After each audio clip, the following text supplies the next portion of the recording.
Hi friends, district industrial centre DIC లో కొత్తగా car తీసుకొని సబ్సిడీ కోసం అప్లై చేసుకునే వారికి బ్యాడ్ న్యూస్ అని చెప్పాలి. తెలంగాణ గవర్నమెంట్ నవంబర్ 30వ తారీఖు 2024 తేదీ నుండి కార్స్ ని తొలగించడం జరిగిందండి. ఈ శాఖ నుండి కార్స్ ఒకటే కాదండి, టాక్సీ ప్లేట్ ప్యాసింజర్ వెహికల్స్ ని అన్ని తీసేయడం జరిగింది. మిగతా వెహికల్స్ కి ఇది వరకు లాగానే DIC లో అప్లై చేసుకోవచ్చండి. దీంట్లో ఏ వెహికల్స్ కి సబ్సిడీ వస్తుందని మనం చూసినట్టయితే ట్రాన్స్పోర్ట్ వెహికల్స్ కి అప్లై చేసుకోవచ్చు, కమర్షియల్ వెహికల్స్ కూడా మనం అప్లై చేసుకోవచ్చు.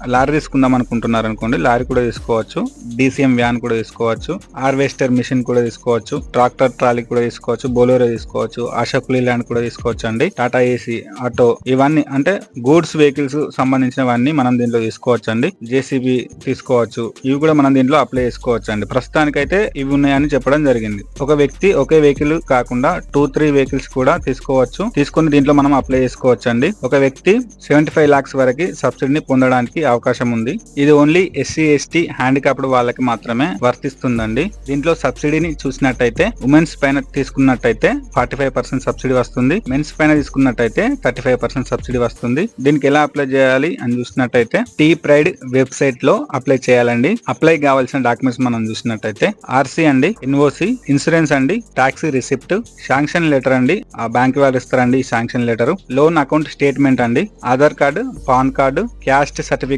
బ్యాంక్ పాస్బుక్, ఫోటోస్ అండి. ఫస్ట్ మీరు బ్యాంక్ నుండి వెహికల్ తీసుకున్న తర్వాత 45 days లోపల మీరు రిజిస్ట్రేషన్ చేపియాలి. రిజిస్ట్రేషన్ చేపించిన తర్వాత ఈ డాక్యుమెంట్స్ అన్ని తీసుకుని పోయి మనము T-Pride వెబ్సైట్ లో అప్లై చేసుకోవాలండి. ఒకవేళ మనం 45 days లోపల చేసుకోకపోతే, టైం ఎక్కువ తీసుకున్నట్టయితే మనకు సబ్సిడీ సగమే రావడం జరుగుతుంది. అదొకటి గుర్తు పెట్టుకోండి. సబ్సిడీ ఎన్ని రోజులకు పడుతుందని అడిగినట్టయితే 6 months లో పడుతుందండి. ఒకవేళ 6 months లో పడకపోయినా కొంచెం అటు ఇటు లేట్ అయినా గానీ సబ్సిడీ మాత్రం 100% రావడం జరుగుతుంది. ఈ సబ్సిడీ మన స్టేట్ గవర్నమెంట్ బడ్జెట్ పైన ఆధారపడి ఉంటుందండి. మీకు ఏమైనా డౌట్ ఉన్నట్టయితే మీ డిస్ట్రిక్ట్ ఇండస్ట్రియల్ ఆఫీసర్ ని అప్రోచ్ అవ్వండి. కింద కామెంట్ బాక్స్ లో కామెంట్ చేయండి. Thank you.